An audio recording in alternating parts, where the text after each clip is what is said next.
Good evening, and welcome to another episode of The Fire Caves, a Star Trek Deep Space Nine podcast.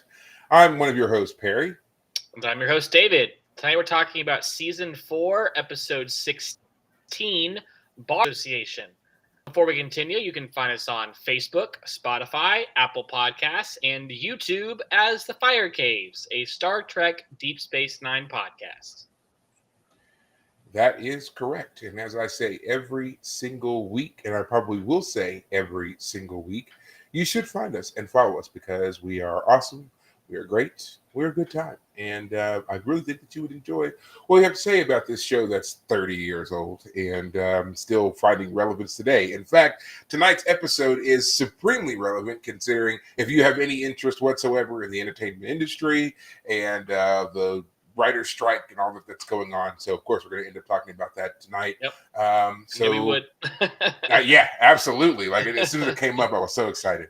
Yeah. But before we get into all that, as always, I like to do a little, check-in, of course. So, David, how was your week? Week's been fine. Work has been good last 2 days, but before that was kind of just weird. I don't know. Work's been weird the last, month and a half. But what I've been doing, I think as I mentioned last week, is been watching one Christopher Nolan movie a night in preparation for Oppenheimer coming out next week.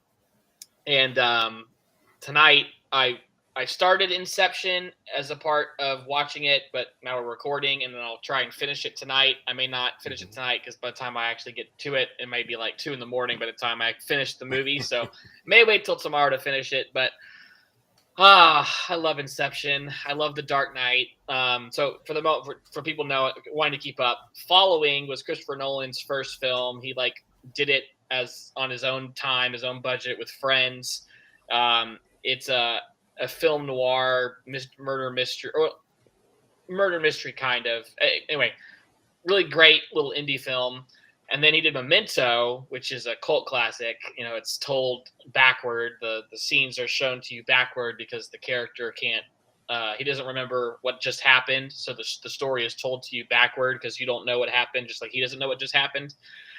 Great kind of indie kind of film. Insomnia has Al Pacino and Robin Williams. It's a movie based on, I think, that like a Dutch film or some European film. I can't remember where it's from exactly. But anyway, which has one of the Skarsgårds, the Skarsgård patriarch. I can't remember his name at the moment, but he's in Stellan. Stellan, yes. He's been in a lot. He's in Thor. I think he's a great actor. Yeah, he's great. I like all the Skarsgårds, but I think he's my favorite. But yeah, apparently he was in the original film that he was Al Pacino's character in the Christopher Nolan version of the film. And it's okay, but it's like the least Christopher Nolan-y film because Christopher Nolan loves playing with storytelling, stories told out of order, unreliable narrators. It's still a Christopher Nolan film. You can see his influence on it, but it's like the least Christopher Nolan-y film. And then you got Batman Begins. That was the first movie that I, as a kid, owned. It was my movie. In all the movies in the house, that was mine, if I remember correctly. At least one of the first ones. And then The Prestige is a movie that I think a lot of people really like, especially when they go back to it. The whole idea of, you have the Pledge, the Turn, and the Prestige. The Prestige being the return. That's when the magic trick is final. They take something away, but then they bring it back. Great, classic, twisty storyline. And then The Dark Knight changed Hollywood. Probably one of the most it changed Hollywood. There's so much about The Dark Knight that you could see how it affected movie making from then on. And then Inception is my favorite film of all time. Love watching it. I'm super happy to watch it right now. I actually saw it in theaters a couple of years ago, right before Tenet came out. They were doing come to the movie theater and watch your old favorites. But Tenet was about to come out, and so I was like, I can go see Inception in the movie theater. Loved it. I saw it in the theater 4 times when it first came out back when I was in college. Loved it. So now I need to watch Interstellar, Dunkirk. I'm sorry, The Dark Knight Rises, Interstellar, Dunkirk, and then Tenet. And then Thursday night, I'll go see Oppenheimer. So I'll have seen 12 Christopher Nolan movies in 12 days. So that's me. I'm going to go see the new Mission Impossible tomorrow as well, but I'm gonna ask that's you if you went to go and see it. If you went to go and see it, yeah, because I know it came out on the 12th. Today's the yeah, 15th, so I was yeah, wondering. yeah. Because my work schedule, I get off late. I want to go see it with my parents because I was watching all of the movies with them, and Okay. Sunday afternoon is a great time to go see it.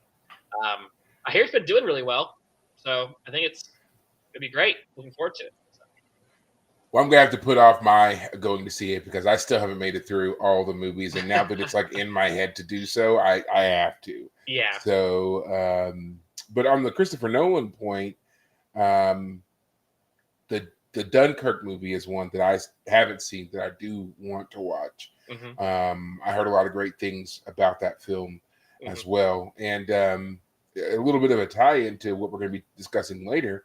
Christopher Nolan did recently make his announcement about, in solidarity with the writer's strike and with SAG-AFTRA, of course, that he was not going to be developing any other projects for the Until that's foreseeable been taken care of. future until this has Mhm. all been resolved. So Right. a lot of people standing in solidarity with the strike from all over entertainment and Yeah. here Right.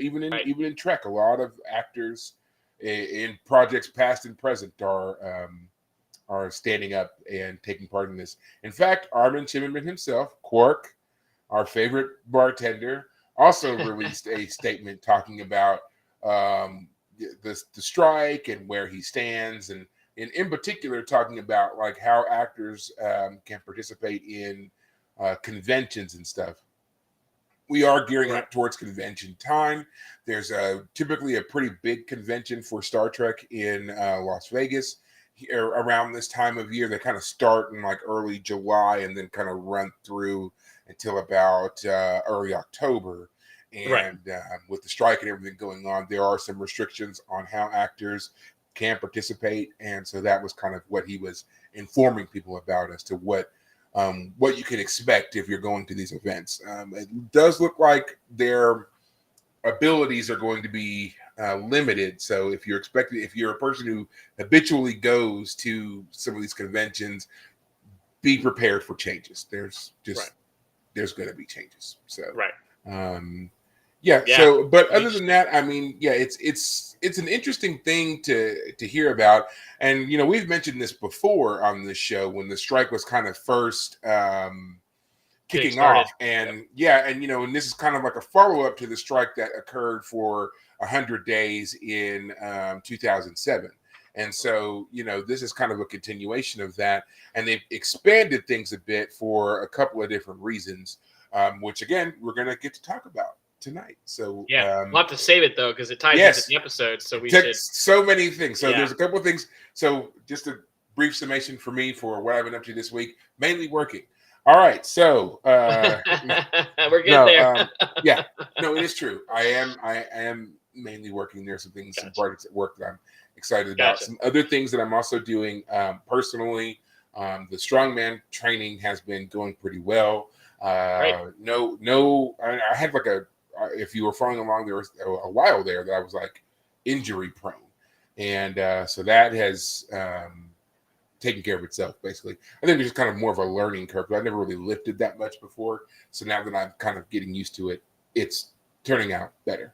Gotcha. Um, I did also resume the ship build, so I should be receiving Yes. my first packet of the new stuff. Nice. I think it's supposed to. I have to check the tracking, but I think it'll be here at the end of this month. That's So fantastic. I'm glad that they were yeah, able to do that for you because yeah, I am too. I was surprised, and it yeah. was actually a pretty straightforward process because it really helped that I had saved all of my communications from Eagle Moss when they were the ones doing it. So they were able to find, Right. my, account number, and it showed where I was in the build and everything else. And so Right. yeah, it just was a simple matter of, just telling them I was interested and of course paying, and then Yeah. yeah, so I'll be receiving my kit and whatever new stuff that it comes with, and moving on with that. Gotcha. So, It's a little bit funny. I like Transformer figures, as people can see behind me. I have a new one that I got recently, and I was messing with it today, and I realized that part of it was misassembled.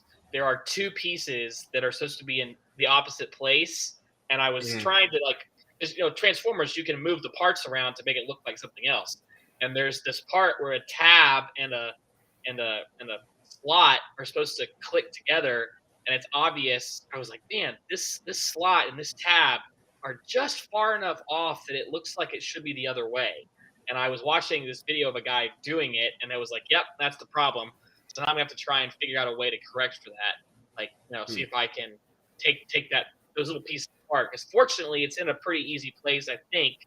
Or if I can get the pins out, swap the pieces, put it back together, I think it won't be too much of a hassle. But the problem is I don't know how to do. I've never done that before myself. So, like, I don't want to mess it up and destroy it. Yeah, I completely understand.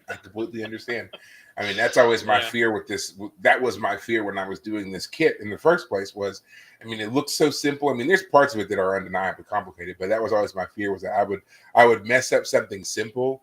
And then when it was all complete, I would just be staring at it. And then there'd be no way to fix it because it was such an early part in the build that now I have put all these other things on top of it. And it would be like, oh, you're going to have to dismantle the whole thing to fix that one bit. So, but yeah, I'm excited to resume that, of course. And that's essentially it. The one question I have for you is, how far are you in the Mission Impossible movies? I think you had said you might be watching 3 last time. Yes, I've watched 1 and 2. I have still not watched 3. Okay, still watch 3. Okay, gotcha. Yeah, like I said, I know. 2 is the oddball. Once you get past 2, it's okay. It takes a lot. It takes a lot. Like I started digging deep in my recycled TV viewing to kind of cleanse my brain of the nonsense. I started watching Farscape again, which is one of those one-off sci-fi shows from the early 90s that's very few people actually know about. But it's a surprisingly good show. So if you want to watch, like, again, it's really different sci-fi. Don't think Star Trek, don't think Star Wars. It is not the same, but it's really different. And again, early 90s. So there's a lot of special effects that you just got to put up with. Right. But it's a good story, I think. Ran for 4 seasons. You can find it on Amazon right now. I started watching The Expanse again because, of course, I did. I'm reading the books, of course, but I think I missed Sheree, so I need to see her face again. And how far are you in book 4? Last time we talked, you said you were on a certain chapter. I was like, I have not moved past that chapter, unfortunately. chapter 21. I'm at the very beginning of chapter 21. I have not moved past it. I don't know. No rush. No rush. It's like, I don't know what happened. It was like suddenly all the focus I had for like one thing just went away. And like, I'm now like all over the place with little things. I'm like, oh, I need to do that. I need to do that. I need to do that. So don't worry. It'll circle back around and I'll finish everything out. Gotcha. But yeah, that's about, and then Strange New Worlds, Star Trek, Strange New Worlds. Really enjoying this season so far. And then there's a new Star Trek game called Resurgence that's out that I have also been kind of following along, half playing, half watching other people play. It's a surprisingly good game. It's set shortly after Deep Space Nine. It might be Yeah. I would say it's probably like right in the middle of like at the earliest, it's probably season 7, but it could also be immediately following. They don't really do a lot to help you really pinpoint the timeline there.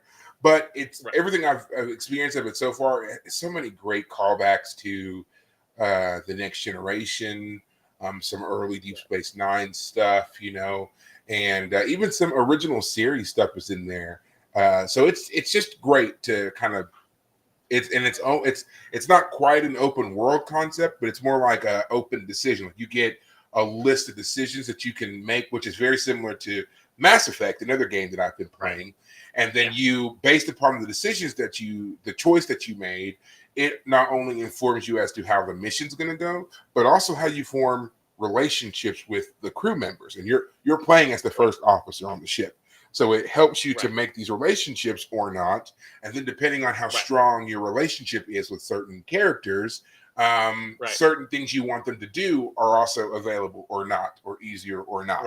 So Right. interesting way to do a game. I don't think I've ever really seen a game done quite this way before, but I've Right. been enjoying that too. So again, a lot of things I'm all over the place with, but yeah.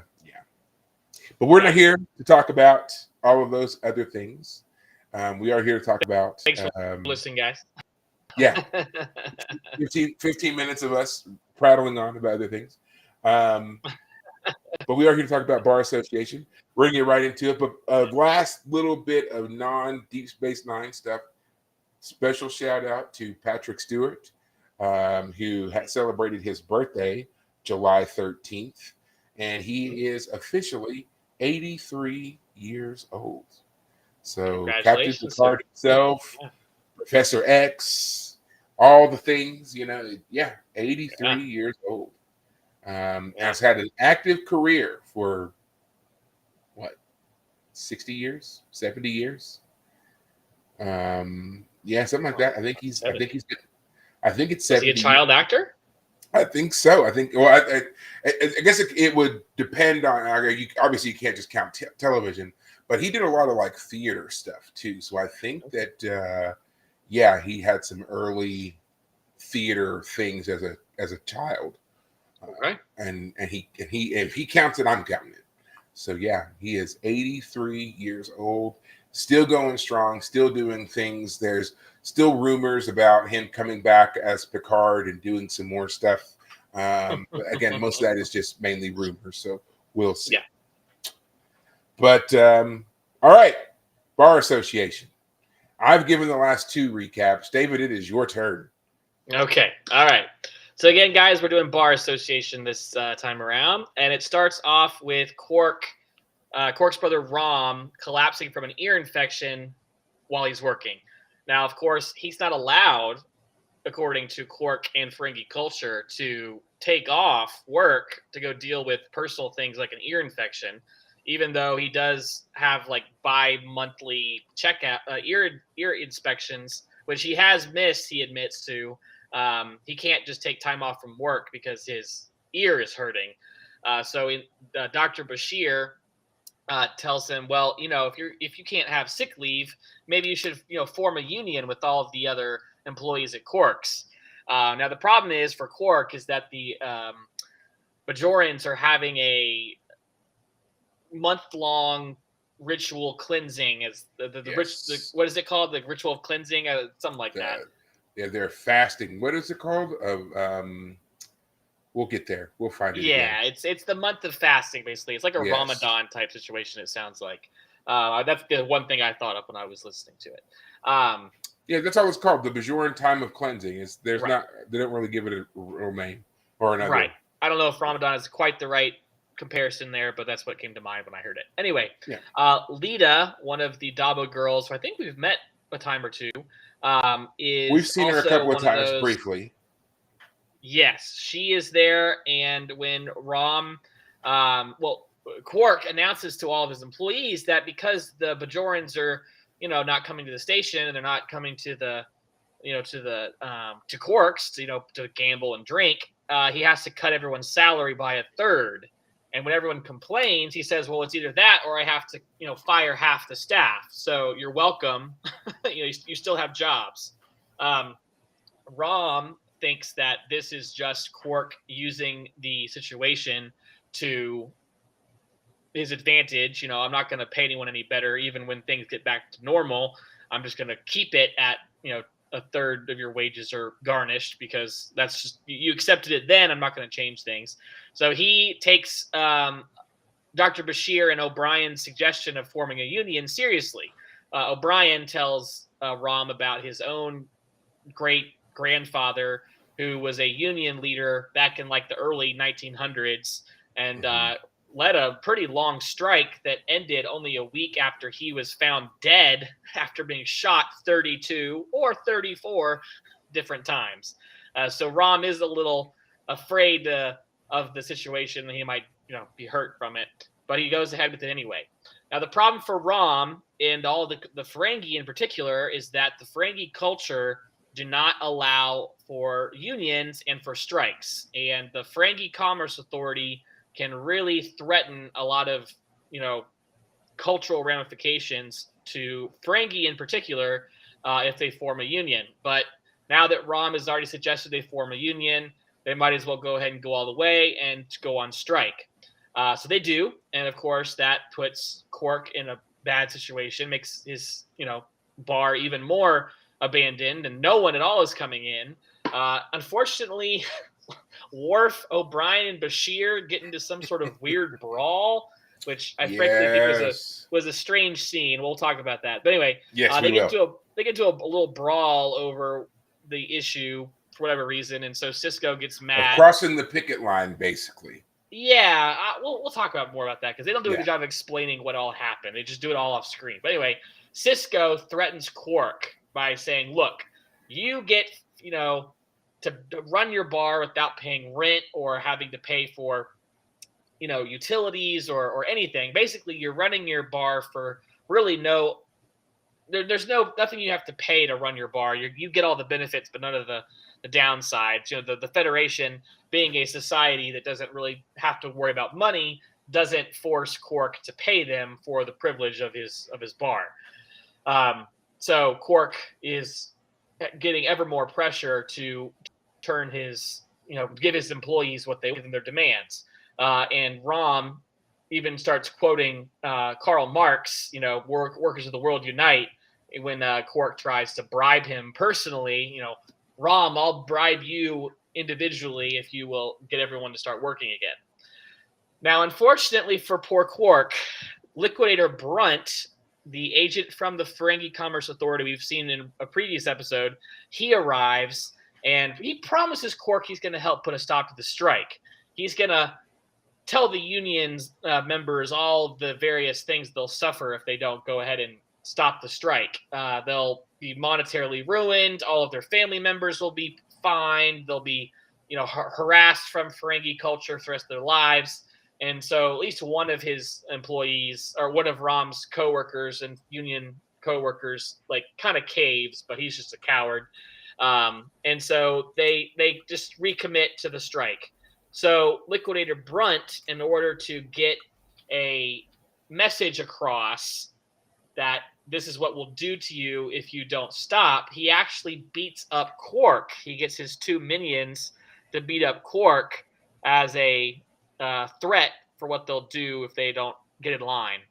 So Quark, as you can imagine, is very upset with Rom, and so he agrees with Rom to end the strike quietly. Rom will disband the union, but Quark will give them everything they want under the table. They'll work the books so no one knows the difference. So while everything on the outside looks like it's gone back to normal, Quark will honor those agreements. But it turns out that Rom, after they go back to normal, if you will, decides to quit the bar and actually join I believe is it the Federation or the Bajorans? He joins the station repair labor force. He's working under Chief O'Brien. Yeah, so he is no longer working directly for Quark. He is now his own man. He has his own money. He'll pay for his own way. He does promise to still help his brother out, but he is no longer going to work directly for Quark. He's not going to just wait around for Quark to die and give him the bar. He's going to be his own man. And meanwhile, the whole time, Worf decides to take his living quarters from off Deep Space Nine and move in permanently at Cisco's agreement into the starship Defiant. So he is now living on the Defiant with his own, he has a whole starship to himself for privacy. And Dax kind of helps him out, or at least teases him a bit for his changes. Still continuing her playful game of being aloof but interested. Exactly. No one's we all see through it, but yeah, anyway. We're smelling what she's stepping in. It's my favorite way to describe that these days. Yeah. But yeah, that's a nice summation there, essentially what's going on. Thank you, Wikipedia, for your help as I summarized it.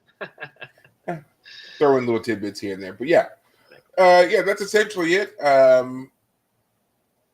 want to start with Worf and Jadzia, since we just kind of went with Finished them up there. anyway. Okay. Yeah. We see them once again. They're coming back from having practice with the Batleth versus Mechleth. And in this scene, we see that Worf is the one with the Batleth and Jadzia has the Mechleth. They switch places here. And she's, commenting on her prowess and so forth. And he's complimenting her and everything else. And then this leads to the discovery of the thief stealing from Worf's quarters, and he steals, of all things, the tooth sharpener that Worf bought from Nog before Nog went off to the academy. Yeah. And I love that when he goes and brings that alien's called the Duptarian, by the way, when he brings him to Odo to be arrested.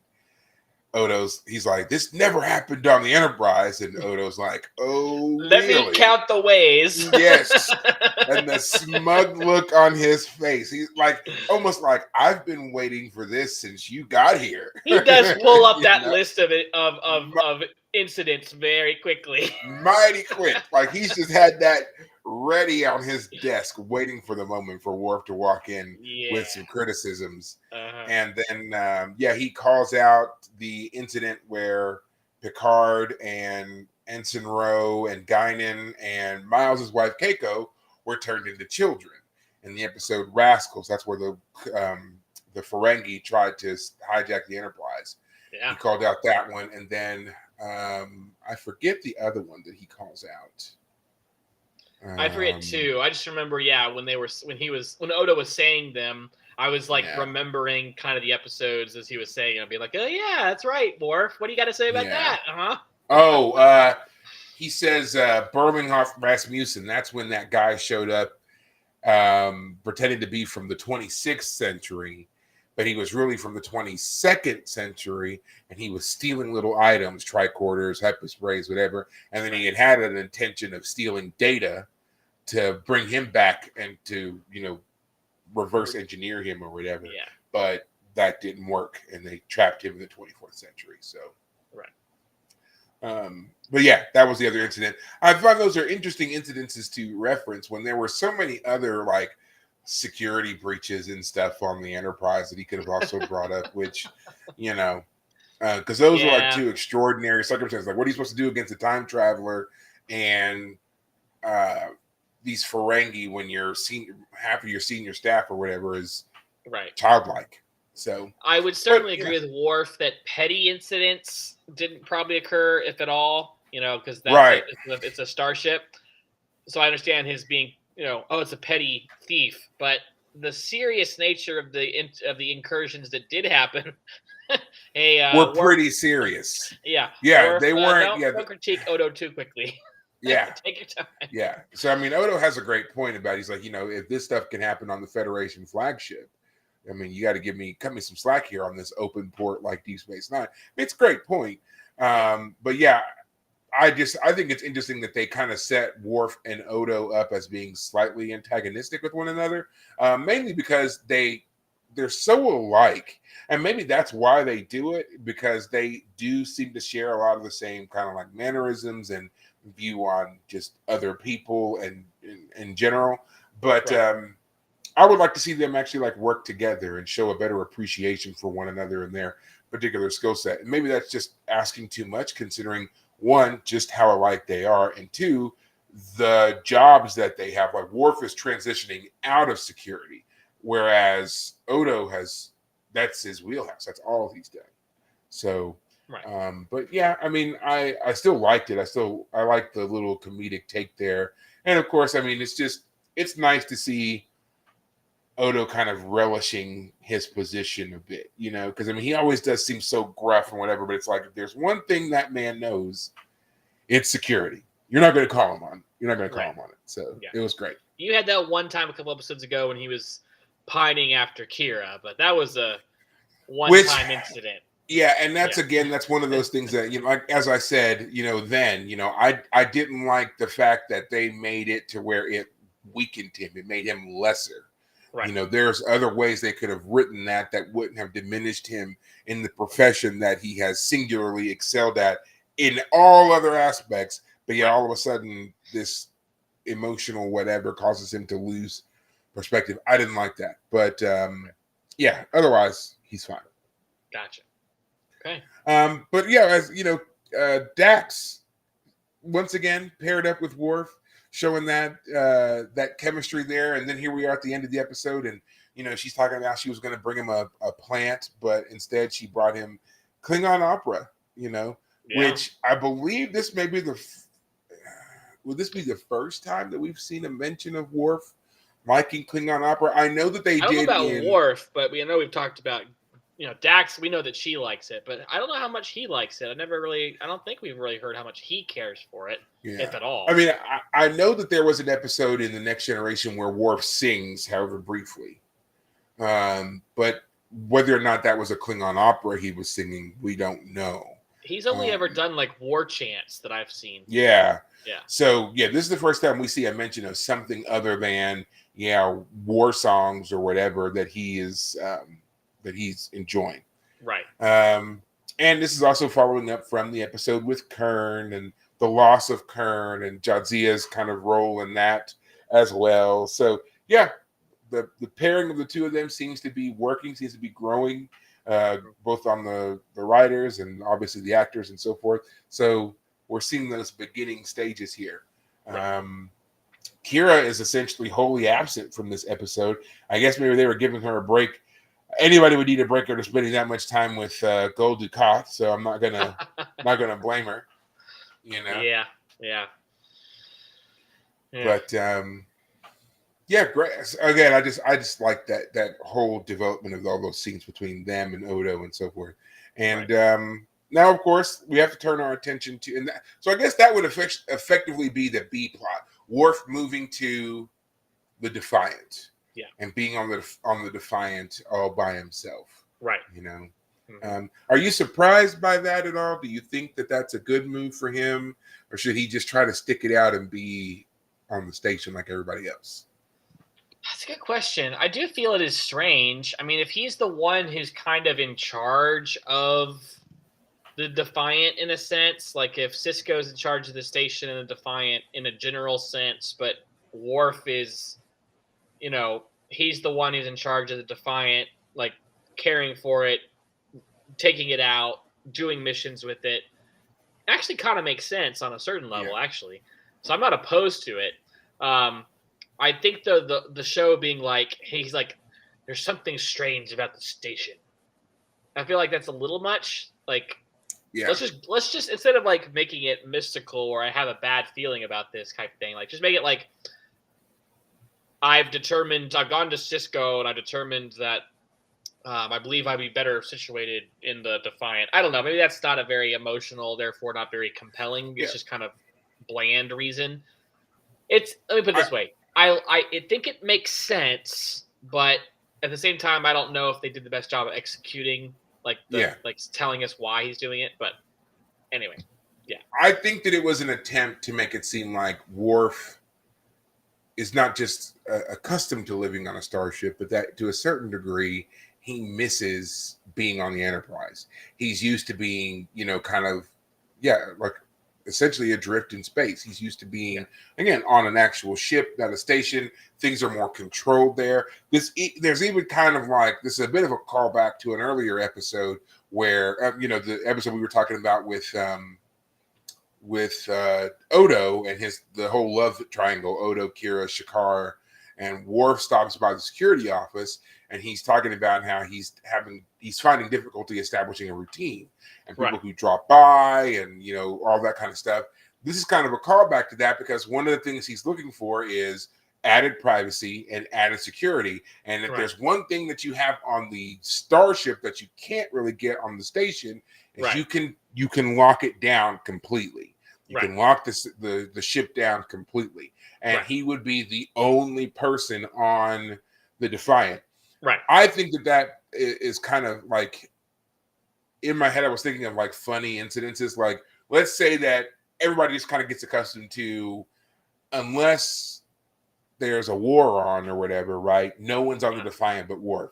So could you imagine he's like jogging through the Defiant? He's just in like workout clothes or whatever, right? And then someone comes on and they round a corner and they run into this big sweaty Klingon who's been doing laps through the ship, right? And it is Yeah. like, he's like, I didn't know anybody was going to be on here today, right? Yeah. Or just stuff like that. Or he's like, Yeah. we know that he wouldn't, but let's say that he just like totally went the human route and was, sitting on the bridge in his pajamas using the giant screen to watch his favorite movie or whatever. And in walks Cisco ready to, there's a last minute, whatever. They got to make a trip to the Badlands or something, right?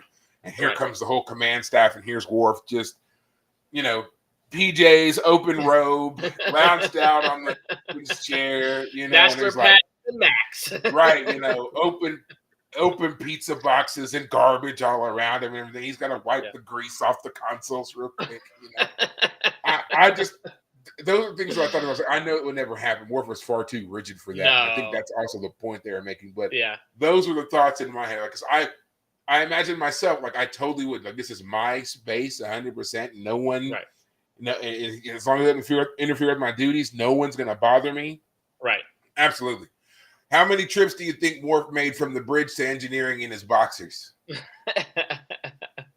Yeah. So just for the freedom of it, it could only work for a Klingon though, or a person of another species. No human would get that kind of permission and special dispensation to live on the ship all alone. Totally taking advantage. Absolutely taking advantage. What? No one's gonna see me. I'm not getting dressed at all. I'm walking from the mess hall to main engineering to the bridge and back again, and I'm not putting on a thing, man. I'm free and clear on the ship. Absolutely. There's no way that it doesn't happen. You don't care about the draft, do you? No draft problems. There's no draft. The ship is sealed, and I control the thermostat. There is no AC blowing, blowing for you. I will have the optimal temperature and breeze throughout the ship, so I will be comfortable. Technology can do a lot, I'm sure. It really, yes, exactly. You could just imagine that the perfect conditions. You would feel so great. Yeah, total freedom, clean air, and just walk around, just enjoy yourself. Right. Someone's done it. Yeah. Absolutely. Well, we haven't got even to the that's the B plot. We got to the A plot now. Yeah. I mean, I'm just thinking of all the fun possibilities that you could have with that. I mean, whatever. But yeah, A plot. We get to see the return of Brunt, FCA Liquidator Brunt, played expertly by Jeffrey Combs, one of our favorite recurring cast members here. Jeffrey Combs, the man of 1,000 faces. He's been in pretty much every iteration of Star Trek except for the original series. The original series and the newer Treks like Discovery and Strange New Worlds. He hasn't shown up in those yet, but he is in Lower Decks. He obviously is on Deep Space Nine. He was on Voyager. Was he on Next Generation? I'm seeing he was not. He started with these incarnations on Deep Space Nine, but he's apparently been on Voyager, Enterprise, and even I guess Reprise, something on Lower Decks. So yes, yeah. So he's been on it pretty much everything else. So he's Trek royalty to be sure, and we get to see an interesting dynamic in the Quark-Rom relationship. The growing of these two individuals beyond their family dynamic, which I think was really great to see. Because, I mean, Rom points it out, that Quark thinks that Rom is dumb. And we all kind of think Rom is dumb. The way he talks, his mannerisms, all of it, it kind of makes you think that he's slow, right? That there's a challenge to him. Right. But even he points out, he's like, I'm not nearly as dumb as you think I am, and you're not as smart as you think you are. I love that reversal there. And it's always surprising when we see Rom kind of stand up to Quark, because it does show a sharpness, a clarity that we don't associate with him. Right. And this episode was like all of that, 100%, all of that. Right. And it's good to see him in a new light, and watching other people see him in a new light. We see Lita's attention and care about him change through the course of this episode. Yeah. But Rom and Quark, interesting family dynamic here. Yeah. Where would you like to start with those two? We should, I guess, Quark is kind of secondary here. This really is a ROM episode, which is interesting because most of our main cast is usually the focus of an episode, but ROM, as one of our secondary characters, is really the focus. We have some fun jokes made at his expense. He comes back from being treated for his ear infection, and Lita asks him. He says something about he's the one who's doing his own umox, which is the first reference to the fact that umox are done for sexual gratification. I mean, we've known that the whole time. It's kind of implied. It's kind of implied, but this is the first time that it's kind of been so on the nose. Yeah, and then I forget exactly what she says. Like, oh, I'm so sorry to hear that. And he's like, you gonna do something about it? And like leans toward sad enough to do something about it. Like, yeah, right there in the middle of the bar. Like, what's wrong with you? So later, when she's like happy about his leadership in the union, he like walks her back to her quarters. Again, she's dating Bashir. I don't think I mentioned that yet. She's been regularly seeing Bashir apparently, and he walks her back to her quarters, and she like kind of grabs him by his ears and kisses his forehead. And that's when Quark comes behind him, but he is all aglow after that. She kissed me. I can't believe it. She kissed me. Me. Yeah. And you really feel for the poor guy because you're like, yeah, I for a second there, you're like, oh man, is she gonna give up Bashir for? I mean, not really, but for a second there, you're like, I can imagine Rom is thinking something. But yes, Rom has been a great little character because it's through him and Quark we see the most about the Ferengi. We saw them return to the Ferengi homeworld in the same episode where we met Brunt about their mother was doing profit. She's wearing clothes of all things. They really don't like women wearing clothes and doing things. And then to see them here, the Ferengi Trade Authority, I forget their name at the moment, but Ferengi they're all Commerce Association. There you go. They're all like, yeah, we don't like unions. When this episode was first starting, I thought that didn't make sense. I was like, well, if they like the idea of profit and basically it's kind of a, every for himself kind of like the scene where again when they were on the Ferengi homeworld and Quark went to go like talk to some bureaucrat and there was some like secretary who had like a jar and he had to feed the guy platinum in order for him to just get like information. So part of me thought that unions were maybe actually a huge thing in Ferengi society.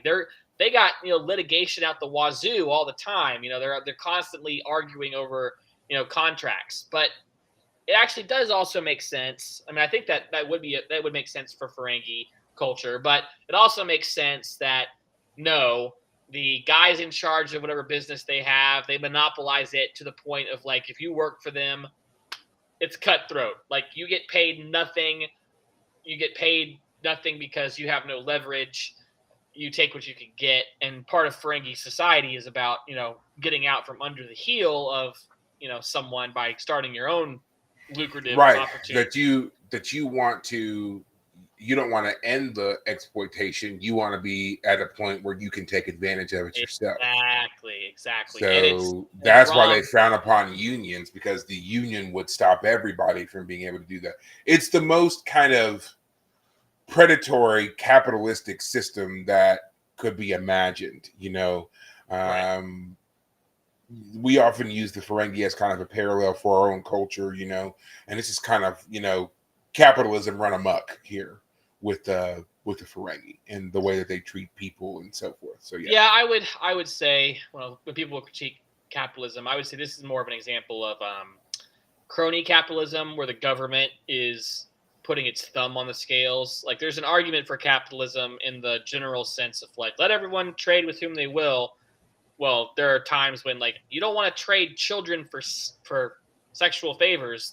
That's capitalism at its worst, or the drug trade, or I'm going to hire an assassin. Like that's still capitalism. So there got to be limits to capitalism. But then there's the government actively like standing up on behalf of employers and saying you can't unionize. Like No, we in American culture allow unions. There was a whole history Yeah. behind that. Yeah, this Which is again, we'll definitely talk the about that yeah. more. But This is definitely the Ferengi government is all about um, doing everything in its power to help the businesses, not the right, people. And yeah, they don't care that the people are being exploited so long as it's turning a profit. And right, instead of saying that the business is doing wrong by not treating its employees fairly, it's saying you as employees are dumb because you right. haven't figured out a way to be To on get that out level from of under it. exploiting other people and doing your Right. own business and so forth. That's how the Ferengi Yes. culture is set up. So it's a very crazy way of viewing capitalism. And yeah, Right. certainly um, not just with the Writers Guild strike, but in other things too. Like you said, we have a history of unions in our country as well, and that's kind of the whole point. We're not. It's not about people, not wanting to work, which clearly all of them do, but they just want to be able to also, live and take care of themselves. You shouldn't have to pass out like Rom did to Right. get medical treatment, and then the resulting of the medical treatment was Quark was going to dock his pay, and we Yeah. find out that Rom had a life-threatening condition for Ferengi, whereas, as Yeah. Julian says, he could have died for something that Like 2 clearly he days could treat. later. Yeah. Right, something that he could clearly have treated in half an hour. That's what Right. Julian says. He's like, you couldn't find half an hour to come and Right. see me. You Right. could have died. Yeah. And so it's like, at what point do we say that it's too much, that the way that the business model they're currently using is too much, and it oversteps? Obviously, in this episode, this is an extreme example, but it's an effective one. The Ferengi stipulation in the contract is he can't even be dismissed from the work floor unless his boss um, allows it. He can't Right. leave. Right. So yeah, that and if you notice at the positioning of Quark's bar and the promenade itself, sick bay is directly across from the bar. So he could have just walked right over, gotten Yeah. treatment, and come back. You wouldn't let your own brother off the floor for 30 minutes to walk Yeah. across the hall and get treatment? Yeah. Come on. Crazy. Yeah. Something's going on there. Yeah, again, the Ferengis are a very extreme example here, and we're Right. getting this from Quark and Rom, but then we Yeah. also get to see the swift reaction to um, the unionization, right? Right. And at first, it seems like it's contained to the station, but then of course, Liquidator Brunt shows up, and he's here to end the strike. He says at first, yes, he's here to help Quark, but in reality, he is there to uphold Ferengi law and tradition. Right. And that's why he brought the Nausicaans, because it's time to crack some skulls. Right. Basically. 10,000 years of tradition, according to what Quark says. 10,000 years. Could you imagine 10,000 years of exploited history? Yeah. Okay. Yeah, and it really does. I mean, I really do wonder. We haven't really seen any examples yet of like how does taxing work in Ferengi culture? Like, other than holding up tradition and like this is how our society is structured. This is the hierarchy. We don't want to tilt the. We don't want to rock the boat and damage our society because it benefits us as it currently stands. Like, Mhm. how exactly is Quark related to, like, how does his business relate to the authority, the rank, the trade So authority? it's one of those issues that, a Commerce. gray area that is hard to wrap our head around because of the fact that we know that so many different worlds and cultures exist within Star Trek, right? But the way that you can help to this, I think, helps to make any sense is to realize that there the society that he's trying to function in and be a productive member of is Ferengi society, not Right. anyone else's. So all of the bookkeeping, the money making, the licensing, all those things that he's always talking about having to hold on to and do, that Right. comes from wanting to be a part of that particular society. It's Right. made very evident in this episode. He doesn't need to be a part of Ferengi culture in order Right. to be a successful bartender. The Right. Federation they're his landlords. They Right. don't charge him for power consumption. They don't charge him for space.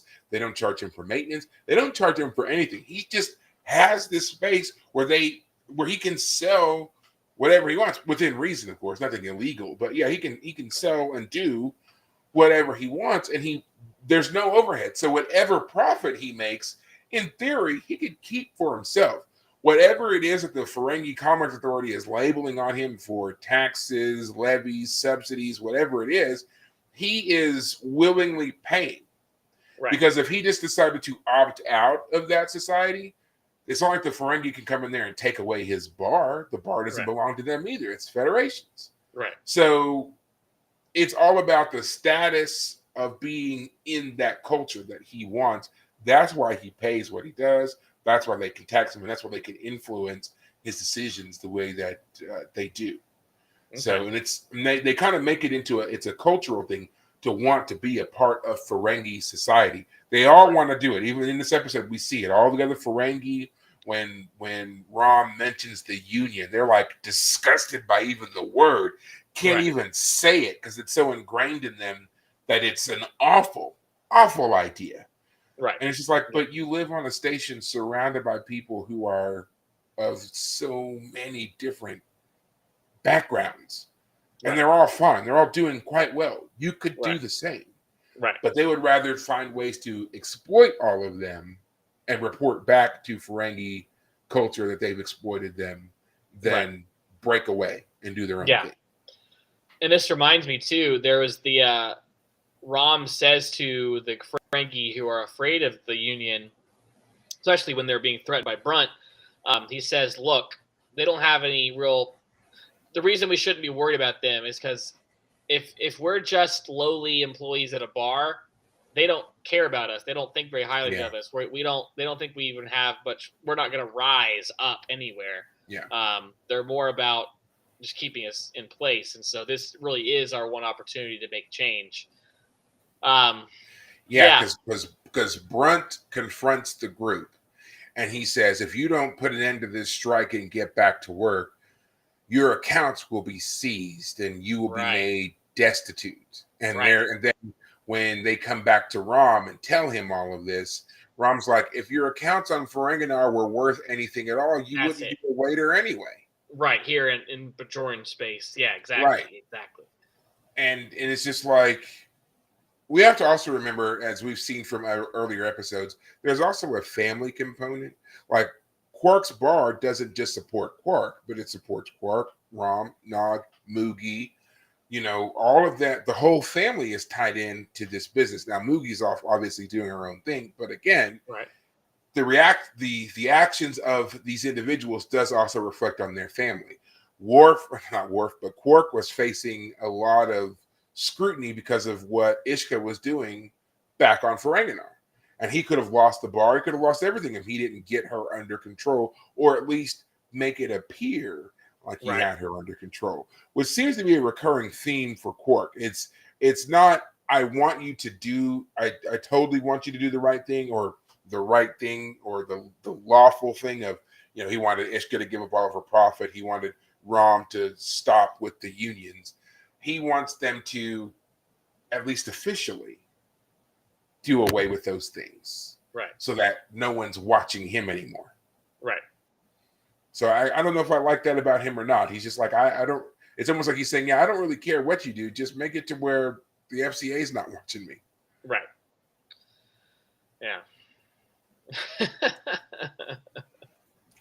Another thing about this that I really enjoyed was the way that Rom threw Quark's words back in his face a couple of times.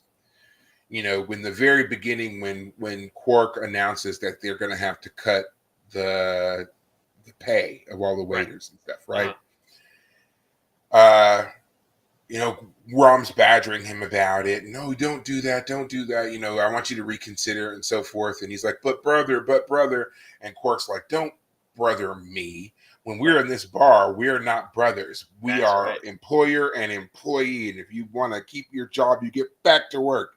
And then later on, he's like, I wish I was an only child, Both of these things are then parroted back to him by Rom later in the episode. When when Brent shows up with the Nausicaans and starts to threaten him, and Quark's like, you got to do this. We're brothers. I can't believe you do this. I'm your brother. He's like, we're not brothers.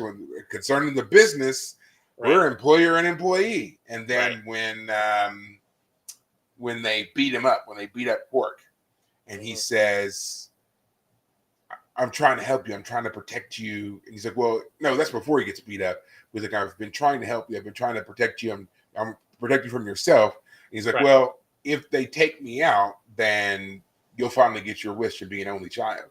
Right. It's like both of those seem to cut Quark particularly deeply, most likely because he recognized those were his words Yeah. that were being thrown back in his face like that. Right. So, again, showing that Rom's got a bit more of a backbone than we give him credit for sure. Right. Yeah. Well, the real question will be, now that Rom is kind of going his own way, how is Quark going to be affected by that? Because he's been relying on Rom for a lot. Everything from fixing the replicators in the holo suites Mm-hmm. to locking up the bar when they go on trips. Yeah, is he? I mean, Rom says he'll still come help out with those things, but how much But is Quark going to realize that he's lost a valuable asset? right. And I mean, yeah, Quark is gonna not Quark, but Rom is gonna have other duties, other responsibilities, and he's not gonna be able to just drop whatever he's doing just to go and service the bar. Right. I'm sure that he'll give it priority, but again, he's establishing his own life now. He's moving out from underneath Quark. He's recognizing that he deserves to have his own life, his own path, which is something that we heard Nog say when he gave his impassioned speech to Cisco about why he wanted to join Starfleet. Right. He's like, my dad is a technical genius. He can fix anything, but he only lives for the slim hope that he can someday somehow inherit my uncle's bar. He Right. doesn't have a life of his own, and I don't Right. want that for myself. And so Right. he went off, and I guess could we say that perhaps Rom was inspired by that a little bit to now kind of take Seems like charge it. and Yeah. kind of get his own life as well. He's I not mean, in Starfleet, but he is doing something different. I imagine maybe part of it for him. I mean, you're a father. You could tell me what you think, but I imagine it's part of it. It's like he has a kid to take care of. He has to do what he has to do to take care of his kid. And now that his kid is no longer there, whether or not Rom is inspired by Nog as much as Nog is just no longer a dependent, he's no longer a liability in that sense, and therefore he can make his own decisions more freely now. Probably both. I'd say some of both of those things. Yeah, I would say thinking about it again from the perspective of Ferengi culture and how Nog would have been dependent upon Rom to earn money for them to exist within that particular society. But Right. once Nog was accepted into Starfleet, for as long as he remains in Starfleet, he won't have those worries. Right. Picard doesn't pay for anything on the Enterprise. Right. So yeah, so I could see that how suddenly no longer having to provide monetarily for his son kind of frees him up to the realization that he can do more with his money and his time. Right. But then also the realization, like he says at the end, I realized that the only thing I could really hope for was for you to die so I can have the bar, but I don't want you to die. Right. So Yes, he's got to find a path for himself that will allow him to live a fulfilling life without that being on his mind anymore. Right. And yeah, now he gets to Yeah. go and solve problems and work with his hands and be the engineering genius And that pioneer he seems to be. Ferengi into areas, into cultures, into places they've never been. So yeah, Right. And I mean, Rom is this an is not inspiring this is figure. right. And this is not the first time that we've seen Ferengi deviate from that path. It's just exceedingly rare. Right. Let's not forget the scientist who came aboard on the Enterprise who I was about to developed the say. shielding, Yep. and that was, thanks to Dr. Crusher, we got to see that. Right. But yeah, this is My understanding is that scientists still. I mean, maybe I'm just thinking of how do I explain his behavior, but like, wasn't he still like go angling for a profit motive? Like, I can still make profit off of the scientific whatever, or am I just putting that on the character? No, I think that it was. I remember him saying something along those lines, but it was more the profit of name recognition. That this would be his software, his development that would then be employed across countless number of ships. Right. And it would always be tied to his name. He would always have this kind of branding that no one could take from him. That was kind of how that was presented. Gotcha. And I really liked that. It was like, yeah. And that character died. Spoilers, if I remember correctly. He was killed as a part of the bad character taking advantage of the situation. Yes, he tried to prove. Yeah, he tried to prove that his math was correct, but the bad alien had sabotaged the shuttle that they used, and he ended up dying. Right. But then Beverly later proves that the science was correct. That's right. So he ultimately got what he wanted. Unfortunately, he didn't live to see it to reap the fruits of it. But yeah. Right. Right. So now let's turn our attention to the fight. The fight that was not a fight. Worf, Bashir, O'Brien. Yeah. To me, it was a classic representation of crossing a picket line. That's what that was all about. Who's going to cross and go into Quark's, to patron Quark's, to give it its patronage and over the advising of the picket line, the strike. Yeah, my only problem with all that is that it was all done off screen and too short to really make any. They didn't give that storyline enough effort to make it worth the hassle. I mean, it brought in Cisco to yell at his officers for getting into a bar fight, and of course, Cisco yelling is always a treat because he's always so serious and upset and like, "How dare you let me down?" kind of thing. And it also gave us a reason for Cisco to then have to confront Quark, because as the only time that we had ever heard. Yeah, because the only time we'd heard Cisco even being aware of any of this was when Quark tried to have Odo arrest the strikers, and Odo was like, "Nah, Cisco said they can stay." Right. And that was the only mention of Cisco. Let alone we hadn't even seen Cisco the whole episode. But that was and then because the senior officers are now fighting about the situation, that's why Cisco now has to be involved, and he calls Quark's Bildu. Yeah, and so for me, what was so frustrating is that we don't understand exactly why Worf went in there in the first place. I mean, we don't know why he went in there. Yeah, I felt like he has a love for Quark and Quark's business that he I have to go have my daily, nightly beer or whatever. It's not like he has to go do it. He just goes into the upper entrance. It's the lower entrance that they're have the picket lines at, but Odo says as long as they're letting people into your business in the upstairs location, then we're not going to make a fuss about it.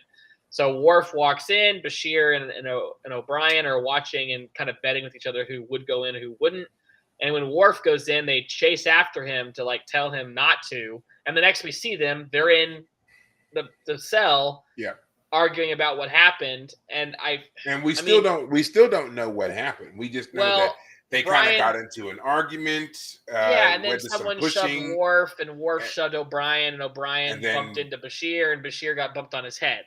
And for me, it was like, I don't know exactly why all of them were so passionate about this issue at the moment. I mean, other than O'Brien and Bashir suggesting the union and then talking about O'Brien's great-great-great-great-grandfather. Yeah. Why are they personally invested right here at the moment is the question. And why is Worf invested? Why would he push anybody? Other than being a Klingon, and he gets easily invited. He likes joining fights as a Klingon. So obviously we never find out why, but I've always tried to I like to imagine, obviously. And so here was my thought on the situation. Here you have O'Brien and Bashir, and they're trying to guess who's going to go in and who's not, right? And then they see Worf. And based upon what they know of Worf and what we know of Worf at the time, we also were supposed to assume that Worf was not going to go in there. Why? Right. We already know that Worf doesn't like Quark, and he doesn't like Ferengi, and he certainly doesn't like Quark. So he wasn't going to go in. 2, he's a very honor-driven person, and the fact that there was a labor dispute over basic rights, essentially, it would seem dishonorable for him to go in. So for him to suddenly go in there, it was like, why? What is going on that you would want to go into Quark's? So this was O'Brien and Bashir, more O'Brien, of course, than Bashir, wanting to speak to him about why he went in there. Not so much to stop him, but maybe to speak to him about why he went in there and maybe convince him to come out. Right. Why it comes to blows a little bit and pushing and shoving is Yeah. the weird toss up there. I could Right. see O'Brien maybe getting a little too animated in his explanation of the situation to Worf, Right. and maybe he pushes him a little bit or leans on him or does something, and Right. Worf doesn't like to be touched, and all Right. of a sudden now you've done touched this angry, disgruntled Klingon Right. who pushes you back, and because he's Right. stronger than the rest of you, his push is going to kind of send you flying. Right. Right. And as for the reason that Worf went in there, I've always assumed that he did it because not because he likes quarks or anything like that, but as he's established in multiple episodes that we've seen so far, he's a creature of habit. So Right. even though he doesn't like quarks, he has a routine of going to quarks for food or for drink or whatever it is. Right. So he doesn't think of it as hurting anything. He's just carrying out his daily schedule. Yeah. Yeah. That might make sense. Yeah. So that's why I Yeah. always took it as. And then he doesn't want to explain that to these two humans who walk in, who probably, in his opinion, couldn't possibly understand why a Klingon needs to stick to a routine, or why he has a routine in the first place. And the whole episode has been about everybody telling Worf to adapt to new situations, and him saying, basically to everybody, "Screw you! I don't want to adapt to your stupid situation." I want to And go then walk here they around my come. PJs and with open pizza boxes. That's right. I wanna eat ice cream and let it drip down my wife beater and look like a slob. Like that's what his. Yeah. And I that's what I took it as. And this once again, here's these people trying to confront him to change, and him just being tired of people telling him to change. Right. And then O'Brien doing the whole tap him in the chest. Hey, listen here, buddy. You're gonna do this thing, and Worf being like, big mistake. And then O'Brien or Bashir gets knocked over a table. Don't do that. Exactly. Just don't do that. So that's what I always took that as. But it was, you're right. It's very short. It's a very brief thing. But I think that was also supposed to make it a little bit funny. They were trying to make certain aspects of the episode a bit more humorous, even though they're dealing with a very serious subject here of the strike, which, like, we're dealing with now with the writers and their strike. Right. So have you followed along with the SAG-AFTRA strike at all? Yes, I tried. Yeah. I haven't been following it too closely, but I have heard a little bit about it. I was listening to something about it, and I was listening to something listening to someone pointing out that writers are at the bottom of the totem pole in Hollywood. So it does make sense that they're the ones who would complain the most about how things go. The other thing I was hearing, and this I thought about you when I heard this, is shows are shorter than they used to be, which means that writers aren't writing as much or as often, and so they're either they're ballooning their writing staff up to like make up for it, but that doesn't really solve the problem. It actually bloats the budget of whatever they're doing. It also means they all get paid less. And it just causes issues. And like Netflix drops all of their episodes in one go with their shows. They were buying up old shows to that was their streaming. The streaming services have really messed with the system. Really have messed up how Hollywood works, and the pandemic as well. And the ramifications of that are now moving forward to where we are today. Now the specifics of what's going on, I don't know. I find it really interesting. Allow me to. Well, I'll just say this. I just find it really interesting that like all of the big corporations have an agreement with one guild. Like there's not multiple writers guilds, and they like when you go to work for ABC, you have this union that represents you when you work at ABC. But when you go to NBC, they have another one. No, it's all the same. Which, okay, maybe someone can explain that to me. I'm sure there's a reason for it. But I find it strange that there's no breakdown, that it's all one big conglomerate. So I actually heard the opposite. I heard that there are little groups, right? But then each group has it's almost like a pyramid or one of those weird word diagrams, right? Where you have these two main ones, and then you've got all these little branches that come out that do different chapters things, different or locations. something. Yeah. Right, and you work in this region, so you're a part of this union, and they answer this group, who's a part of this union, who's a part of this group, who all links in the chain that go back to SAG-AFTRA, and Right. SAG-AFTRA is the big whatever. Right. So you're right. Part of the strike, and this was the one that started back in 2007, was the fact that at first you had really small writing teams who were putting out massive amounts of product. That's when we still had the 22, 24, 26 episode structure for a season, right? Right. But you would have like this really small group of maybe like 3 to 5 writers who were responsible for all those episodes and having to get them out in a certain time so that the actors had time to learn it and practice it and film it and shoot it and all that stuff, right? And it was a lot of work for, even then, little pay. So they were wanting to have some kind of, better compensation. And what kind of came born out of that was, I believe that they did achieve basically a salary increase, but then they were like, we're going to break this up though. And to make it to where you're not working so much, we're going to do fewer episodes. So it seemed like a win for them. You're not going to have to work nearly as hard and you're going to get paid more. But then what came out of that was them doing like what you said, which was, we still need a lot of these scripts. So instead of hiring a team of 5, we're going to hire a team of 25.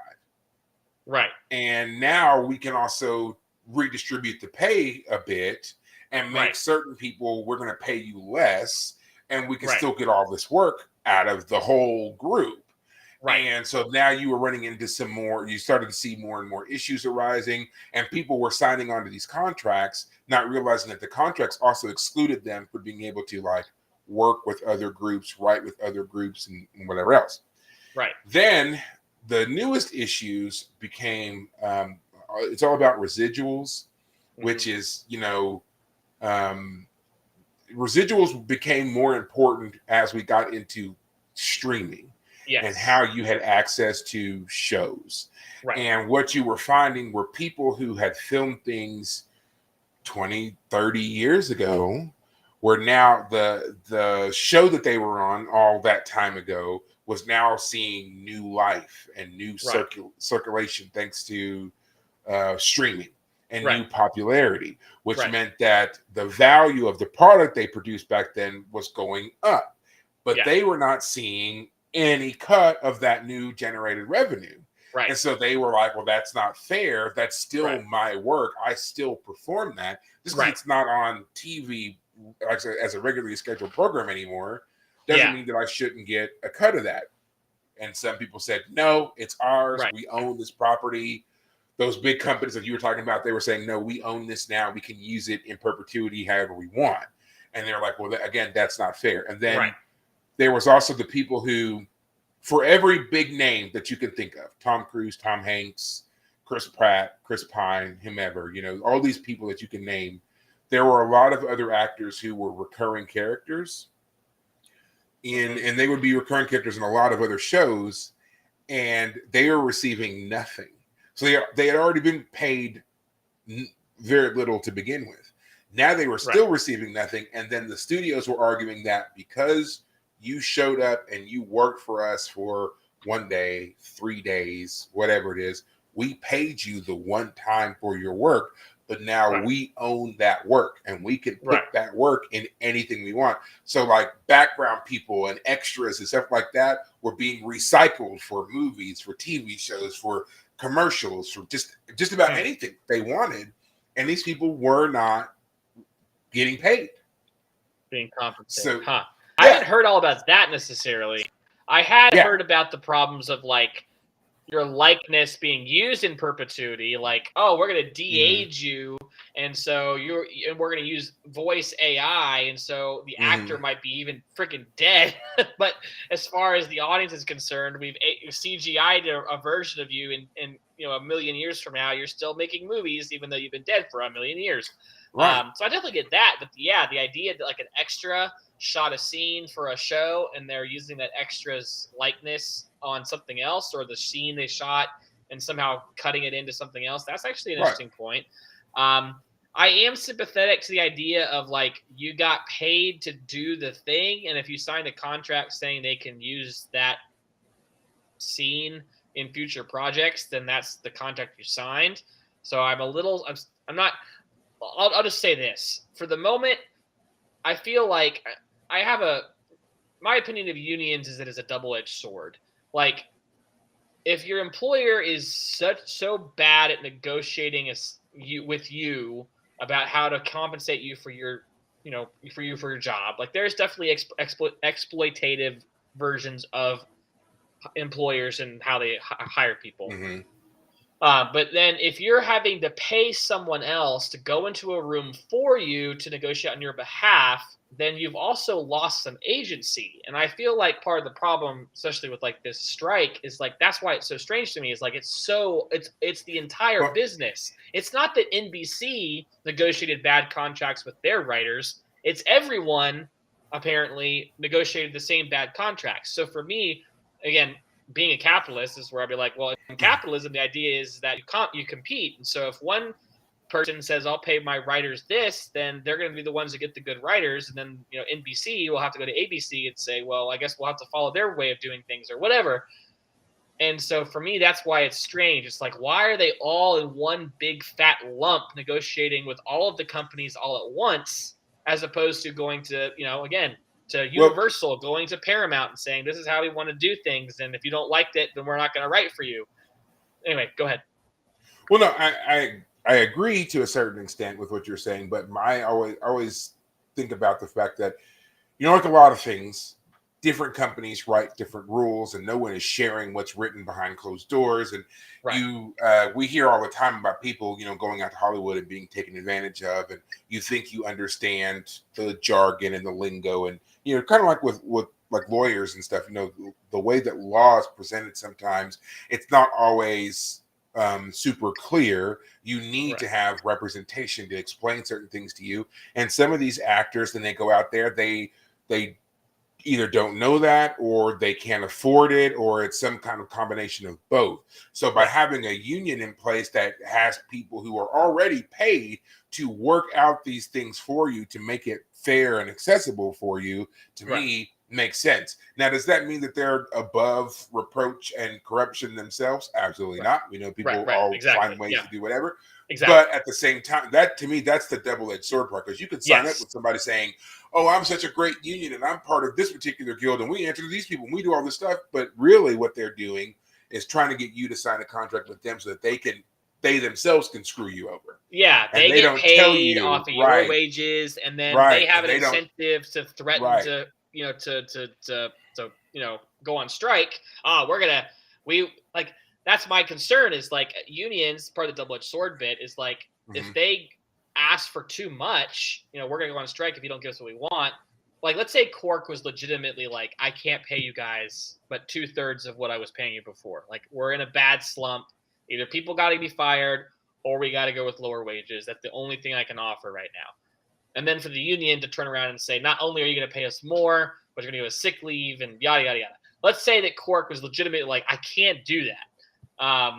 My problem, the double-edged sword, is like, well, if the union has, expectations that are too high, which I think was also part of the critique I heard about this whole situation, is like the newer, younger writers, like their expectations for what they should be getting is too high, whereas the old timers who've been through this before, they have legitimate complaints, but they've at least been around the block once or twice. And so both issues are being conflated, is what you're saying. So you have older, more established writers with legitimate concerns that are being mixed in with this newer, younger generation whose concerns are not I want to say not as important, but maybe are a bit too specific, perhaps.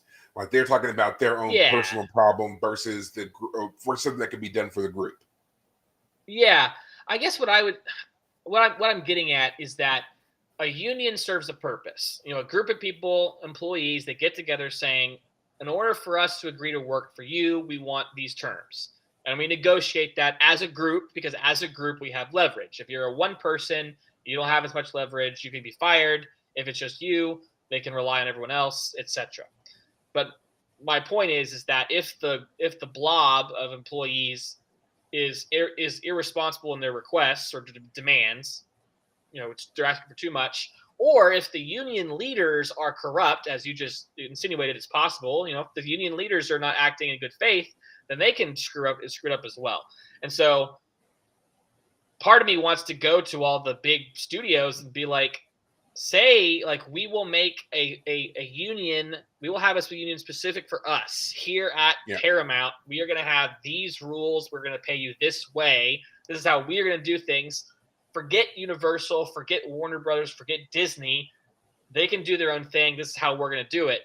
And then they could start making movies again and let Disney, stumble along until they figure something out, that kind of thing. But so now I do want to clarify Yeah, go ahead. I am not saying that anybody involved in any of these unions is corrupt. I have absolutely no evidence. Yeah. I'm not saying that. I'm just saying that that's part of the double-edged sword nature of the situation. Yeah. Go ahead. Sorry. No, but just wanted to make that abundantly clear now, and also to say that according to what we're seeing here, that big group there, SAG-AFTRA, is probably one of the more, if not the most reputable group of unionized artisans, workers in the film industry that's out there. So if you are a member of that, apparently that's like kind of our gold standard there. I know that there's been whole workups about the membership and the unity of that group in particular, and how they've advocated for so many very positive things for actors of all levels. So if there is a group that you want to be a part of, this would be the group. I agree with what you're saying there. Also, there is a component where what's being asked for, there does seem to be a split between generations, right? So the older, more established writers, they are more concerned with residuals and also work in the future, because that's where the whole component about AI comes in. Whereas they want, AI should be AI should be a tool, not a tool to be utilized for sure, but not something that is used in any way as a replacement for the work that they do. Yeah, it was script writing. I was hearing about like scripts. Yes, AI writing scripts. Do we ever? But then part of that is the AIs having to learn how to write a script, and what are they using as the tool to train the AI? All the scripts these older guys, these older groups of writers wrote years and years and years ago, and they're not getting paid for the use of those. You're training that computer off of my work. What are you doing here? Yeah. Right. So you love Christopher Nolan, and I don't know if Christopher Nolan is a writer, but I'm assuming he writes. He does write a lot of his films. So then let's say that somebody said, I want to do a Christopher Nolan film, but I don't want to pay Christopher Nolan to do a Christopher Nolan film. But I've got this clever little AI that I paid $8 to have developed, and I can train it to read all of Christopher Nolan's scripts and then analyze the scripts and present me with a original Christopher Nolan movie. And I'm going to shoot it and film it, and it only cost me, $10, $8 for the program, and $2 for the cup of coffee I drank while I sat there and watched this thing do the work. That's kind of the fear, and then there's another component to this, which I'm not really familiar with. I looked this up trying to get a better understanding of what it was, and I still don't think I came away with a great explanation. It's something called self-taping. And it's basically the practice of, like, say they want Selma Hayek to read for a part, right? Right. They would then make her, like, they would send her the script and everything, but then they would make her, set up to learn the lines, practice, rehearse, and all that stuff, and then film herself doing it, and then she sends it back, and it's kind of like in a sense, it's like an audition. Yeah. But the thing is, if they don't select her to do the part, have that part, they still own that tape, and they now have a breakdown of Selma Hayek doing this particular role. Be sure you get all the angles of your face while you do that. Turn to the left, turn to the right. Can you look up a little bit? Cough. Right.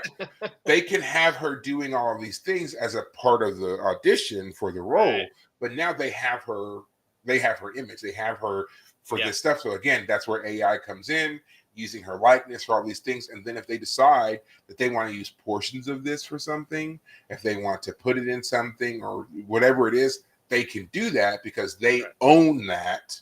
and Right. they can use it, like you said, or like we said earlier, and they can use it for whatever they want for however long they want. Right. And not only was she not even paid for that part of the audition, but she's not getting Right. any of the payment from whatever use that is later on. So now you have these Yeah. they are corporations, these movie, production companies that, they've got these guys making, someone was in the news recently, makes $27 million annually. And that's just his annual take home, not to say anything of any kind of bonuses or gifts or packaging or whatever else that he gets in addition to that. And Right. that's all tied into all that. So they're making all that money, and then all these people who obviously contributed to that project are getting nothing or next to Right. nothing. So that's why there's this whole thing about the strike. So before I say my answer, where do you stand on the strike? Do you think this is overall a good idea? Do you feel like maybe we need to see some more before we can decide if it's good or bad? Or do you just feel like it's a bad idea and they need to suck it up?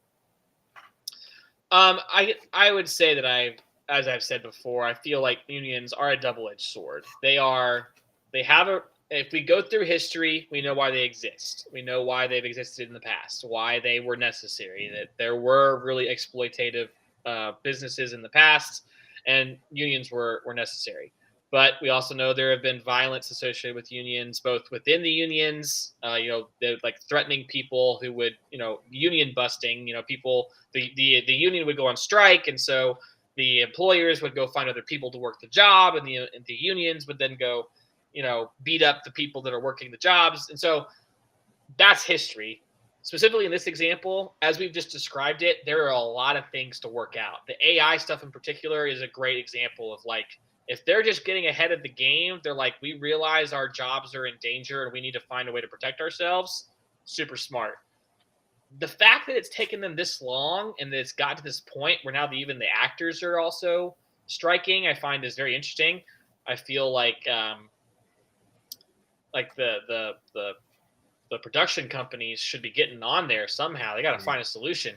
But that's always why I wonder: are the unions or the guilds, are they being a little too demanding? Is there something that they are asking for that let me put it this way: is the movie business changed to a point with streaming and everything else that we can't go back? Is this we've reached some point of no return?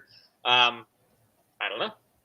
But I'm curious to see what happens. Yeah, For sure. I'm too. This is our chance, you and me, to go to Hollywood finally and take care of this. You know what? I would love. I really would love to go and just be out there and talk to people and see what their takeaway is on a lot of this.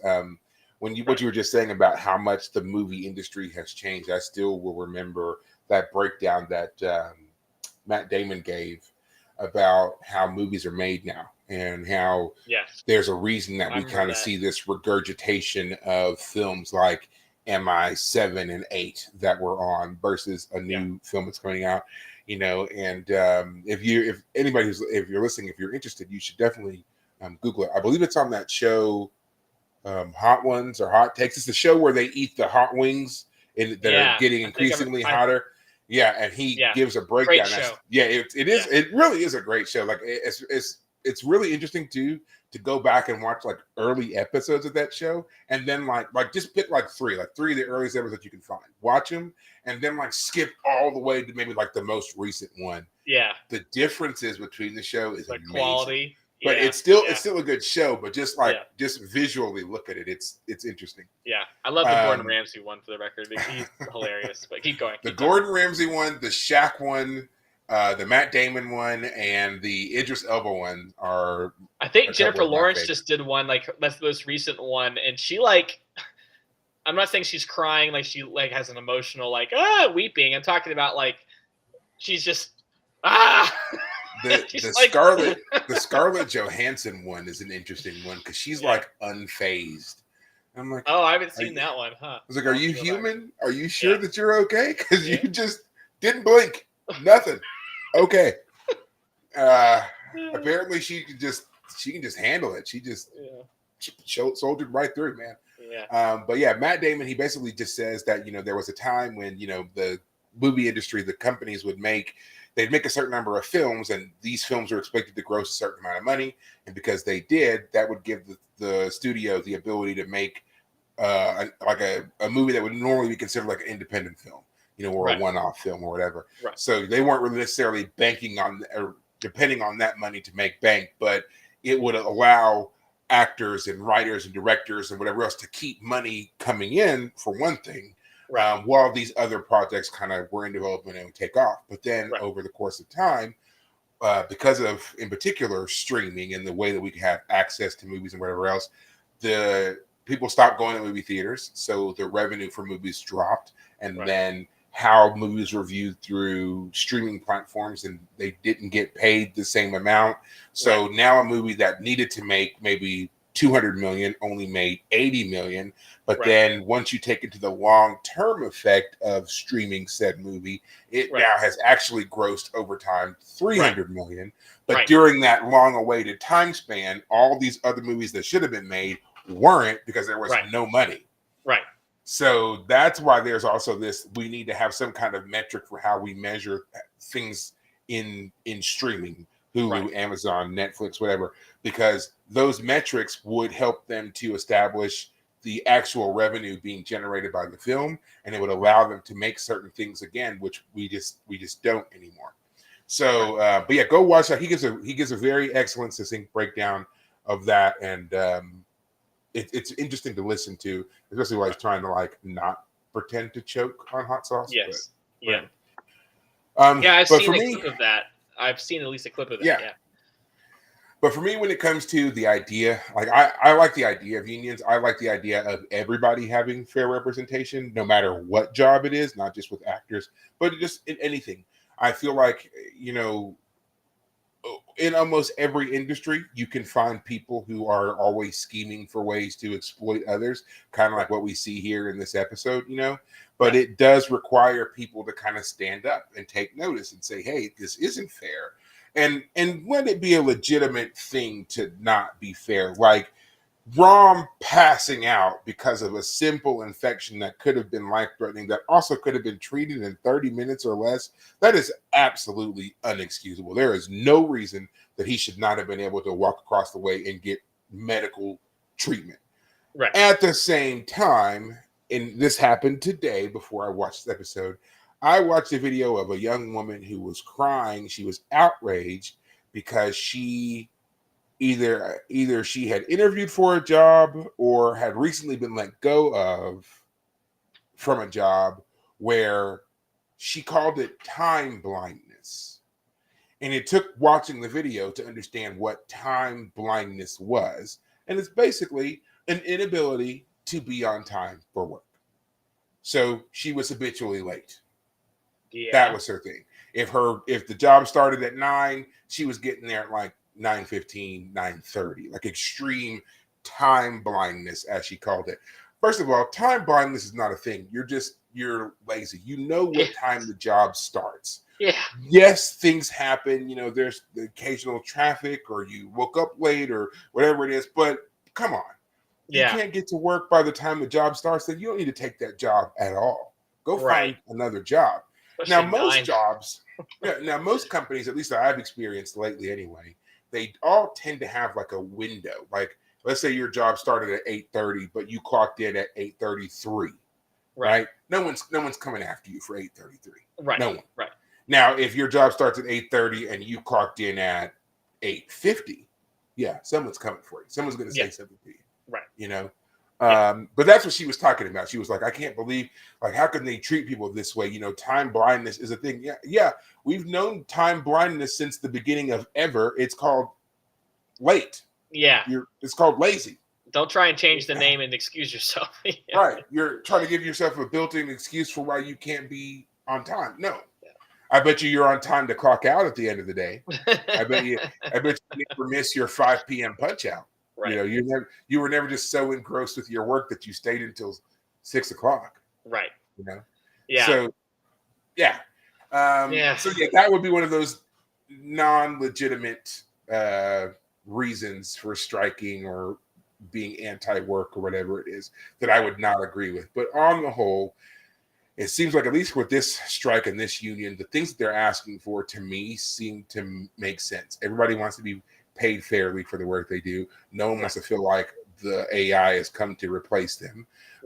No one wants to work a lot and then be paid very little or not paid at all.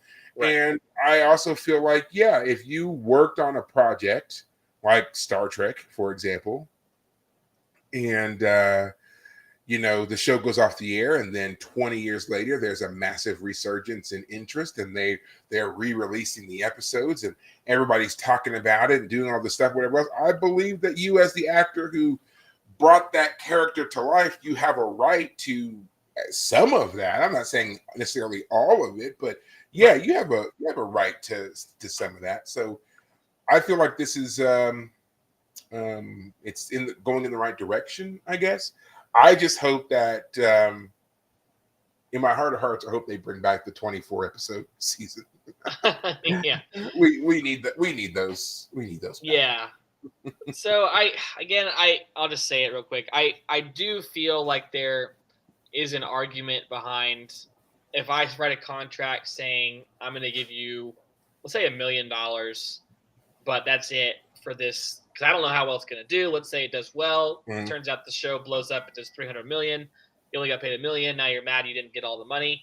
But that's where like the big stars are negotiating for the back end. They're like, you don't pay me up front, pay me on the back end, kind of stuff. So but they know that. But they know that because they, like you said, they're the big stars. They've been in the business for a long time, and they've also benefited from the many changes. Like, I mean, this is not the first writer's strike. This is not even the second writer's strike. This is actually like the fourth or fifth writer's strike. There was actually a really big one back in the 60s, which kind of established a lot of things that helped make people like, again, Tom Cruise, Kevin Spacey, all of them made these people very famous, very rich, and gave them the ability to renegotiate their contracts. And a lot of that stuff is changing and making it harder for actors to be able to do that.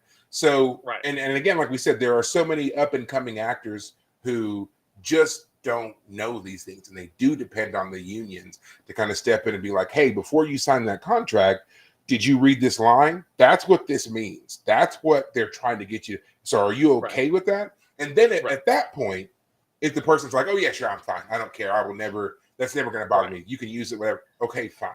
Well, that's another example of like, how often are individuals allowed to read the contract in the sense of how you just described it, of like, is there a line here that the union points out and go, or how much it is the union says, this is how contracts are written. If you want to be represented by us, this is how it's always going to be. And therefore, if the union again is asking for too much, and the production companies are like, we're not going to do that. Anyway, long story short, there's a lot of complicated issues. Yeah, there's a lot that we don't know on the outside. And we're kind of having to assume a lot of these things on blind faith. And like I said, the SAG-AFTRA group seems to be one of the more reputable, one of the more honorable groups. So to me, with them being, the ones leading the charge on this, because they are like, hey, this is unfair. This is wrong. These people need to have proper representation. They need to have proper access. They need to be properly compensated. I guess that's why I'm more in line with them than if it was just some randos being like, I just want more money. Like, I'd be like, well, yeah. So, I guess that's my main thing, is that I feel like they've made a good case for why they should have what they are asking for. So far. So we'll see. I don't. I think that they have something to negotiate over and even strike over. I'm curious to see how it'll come out. So it'll be fun. I mean, it's been on for what? Has it been 2 months already? Yeah, it's been quite a while. They haven't quite got to the 100-day mark like they did in 2007, but it's looking like they're going to approach it. It seems to be that while we've talked about SAG a lot, we haven't talked about basically the opposition, which is all the production companies and the corporations and so forth. And it seems like they're just really kind of waiting on people to get tired of the strike. Their method seems to be, we're not going to give an inch. We're just going to wait for you guys to start losing your homes. The moment that you can't afford your mortgage, you can't afford your rent, you can't afford your car payment. Eventually that will force you back to work, and then Right. we'll be in an even greater position to drive you down because you will really need the money. Right. Yeah. So that's That's a really crappy way to negotiate, but yeah. it's Exactly why I'm like, effective. this is interesting. Yeah. Um. So we will see Yeah. who holds out, who wins this for us, if it will Gotcha. truly be the big corporation or if the guys at SAG-AFTRA Gotcha. hold the All line. right, Perry. I know we are super late now, but I have to say Oh yeah. before we go, this episode, Bar Association, was the last episode of the first half of Deep Space Nine. Starting next Wow. week, we will be on the second half of all We of the will be on the episodes. downward slope, the Yes. beginning of the end. Yep. Oh So no. we have to do some sort of Ah. recap. I feel like an after dark next Well, time, just to like drag it out a little actually, extra. actually, what we're going to do, because we're there, we're getting close anyway. We've talked about the 100th episode. We're just going to do the 100th as a giant after dark. We're going to just kind of go all out with that being our 100th episode. Gotcha. And all of that. So just be prepared for that. Yeah, this episode is really long. I hope you guys forgive us. We just gave you a lot of extra stuff all in one go. So Good content. there Good you content. go. Yes. So for those of you who have like an extra long car ride, or you truckers who listen to us as you go across the country, here you go. Here is something that you can really just kind of tune in with. And if you agree with anything that we said, if you know more about the writer's strike, any of that stuff, please feel free to tell us. Oh, I'd be I very would curious. love to be properly, educated, filled in, whatever about this. So just give us a comment. Again, keep your stuff polite and clean. I have a daughter who loves to, read stuff over my shoulder. So please don't send me anything shocking. I'd appreciate that. So, you've asked but for yeah, I know, right? Maybe I shouldn't have said that. So but I guess that's going to be it for us for now. I don't have any other stuff. We've got all the other new Trek stuff out of the way. You can listen to us anywhere you happen to listen to podcasts. I happen to do it on Spotify. And until next week, guys, take care of yourselves. Thanks, guys.